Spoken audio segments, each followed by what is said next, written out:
नमस्कार साथियों, EPS 95 minimum pension बढ़ोतरी के एक और वीडियो में आप सभी का स्वागत है। साथियों, लोकसभा के रिजल्ट आ चुके हैं और हालांकि एनडीए सरकार बना रही, लेकिन इस बार गठबंधन की सरकार रहेगी और बीजेपी अपने दम पर सरकार बनाने में नाकाम रही है। तो साथियों, इसमें बहुत बड़ा हाथ रहा है ईपीएस 95 पेंशनर का और उनकी नाराज़गी का। जी हाँ साथियों, जैसा कि पहले चुनाव से पहले ये कहा जा रहा था कि बीजेपी सरकार को बुजुर्गों की हाय लगेगी, उनकी बददुआएं लगेगी अगर वे ईपीएस 95 के मुद्दों को ऐसे ही टालती रही, और ऐसा ही देखने को मिला है। और ख़ास करके उत्तर प्रदेश जैसे बड़े राज्य में जहां पर ईपीएस 95 के लाखों पेंशनर हैं। तो साथियों, इसी को लेकर एक बहुत इम्पोर्टेंट अपडेट हमें प्राप्त हुई है, जो आज के इस वीडियो में हम आप लोगों के साथ में शेयर कर रहे हैं। तो वीडियो आप अंत तक ज़रूर देखिएगा। अगर आप ईपीएस 95 पेंशनर हैं तो किस तरह से बीजेपी की हार हुई और इसमें कितना हाथ ईपीएस 95 पेंशनर का रहा है, ये सब कुछ आज के इस वीडियो में हम डिस्कस करने वाले हैं। तो यहाँ पर आप देख सकते हैं, ये पोस्ट पूरी इंग्लिश में लिखी हुई है, इसका मैं हिंदी में ट्रांसलेट करता चलूँगा ताकि आपको सब कुछ समझ में आ जाए। तो यहाँ पर लिखा हुआ है, BJP and team Modi are in ए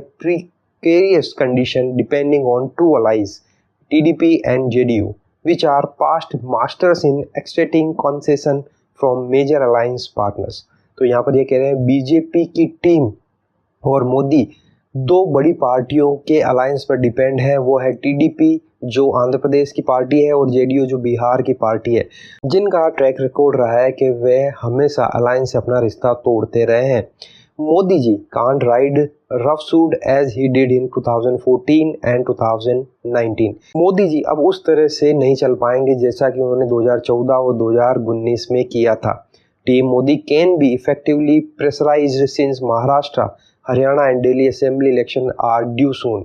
हालांकि टीम मोदी प्रेशर कर सकती है महाराष्ट्र, हरियाणा और दिल्ली असेंबली चुनाव में जो आने वाले हैं। आगे लिखते हैं, BJP's performance in Maharashtra and Haryana is lacklustre. BJP का परफॉर्मेंस हमेशा से ही महाराष्ट्र और हरियाणा में इतना अच्छा नहीं रहा है। AAP swept assembly polls despite BJP's clean sweep in Lok Sabha polls in 2014 and 2019। जहां तक बात करते हैं आपका, तो उन्होंने असेंबली पोल्स में भी क्लीन स्वीप किया था, जबकि लोकसभा चुनाव में 2014 और 2019 में बीजेपी ने क्लीन स्वीप किया था। आगे लिखते हैं, state commanders and the top brass of NAC take advantage of BJP's electoral reverses. यहाँ पर ये कह रहे हैं कि कमांडर अशोक रावत जी और एनएसी के टॉप लीडर को इसका फ़ायदा उठाना चाहिए।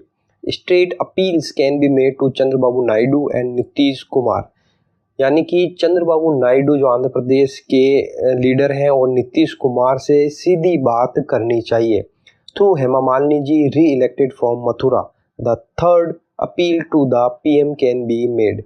इसके अलावा हेमा मालिनी जो मथुरा से वापस री इलेक्ट हुई है और पीएम मोदी से वापस बात करनी चाहिए। Team Modi must deliver eye catching social welfare scheme for us. Team Modi हमारे लिए eye catching social welfare scheme ज़रूर ला सकती है। The retired workers monthly pension of ₹7,500 plus DA plus medical benefit to halt its down side. जो अभी उनका down हुआ है उसको लेकर monthly pension 7,500 DA medical facility को ये वापस दिला सकते हैं। How insultingly Modi government ignored our just demands and instead the PM unleash the liar Bhupendra Yadav on us to humiliate us with false promises। किस तरह से मोदी गवर्नमेंट ने हम बुजुर्गों को इग्नोर किया था और भूपेंद्र यादव जो सम मंत्री है उनको हमें आश्वासन देने के लिए छोड़ दिया और हम लोगों का मजाक बनाया था। I am sure our united action against team Modi has spelled disaster. मैं पूरी तरह से आश्वस्त हूँ कि हमारे यूनाइटेड एक्शन ने ही टीम मोदी का ये हाल किया है। If the matter is taken up seriously then the detail budget to be place after government information we can accept good news. अगर हम अच्छी तरह से मेहनत करें और अपनी आवाज़ को सही मंच पर रखें तो आने वाले बजट में जो गवर्नमेंट फॉर्मेशन के बाद में आएगा वहाँ पर हमारे लिए कुछ अच्छी खबर हो सकती है। और else in the upcoming assembly election we will recall the ruthless dismissal of our plaintive appeals for an interim relief of ₹5,000 plus DA and ensure it's routed.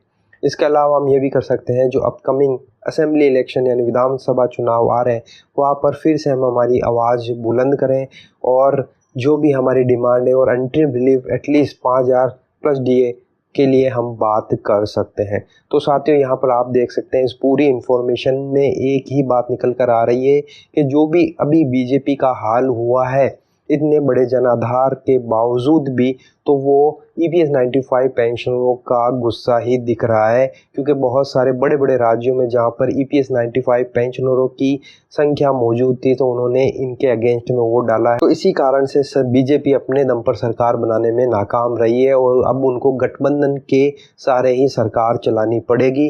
तो अभी भी अगर हम जाकर गठबंधन के सहायक है चंद्रबाबू नायडू और नीतीश कुमार से अगर आवाज़ लगाई जाए, गुहार लगाई जाए और मोदी जी को वापस बताया जाए कि हमारी संख्या बल कितनी है और हमें इग्नोर करके आपने कितना बड़ा नुकसान किया है, तो अभी भी हमें इसका फ़ायदा मिल सकता है आगे आने वाले समय में। साथियों, ये बहुत ही बड़ी अपडेट थी जो आप लोगों के साथ में शेयर करी। आपका इस बारे में क्या ख्याल है? क्या वास्तव में EPS 95 पेंशनरों का गुस्सा ही बीजेपी सरकार को ले ना डूबा, एक तरह से उनको अब गठबंधन की सरकार चलाने पे मजबूर करना पड़ा? तो साथियों, अपनी राय कमेंट बॉक्स में ज़रूर बताइए।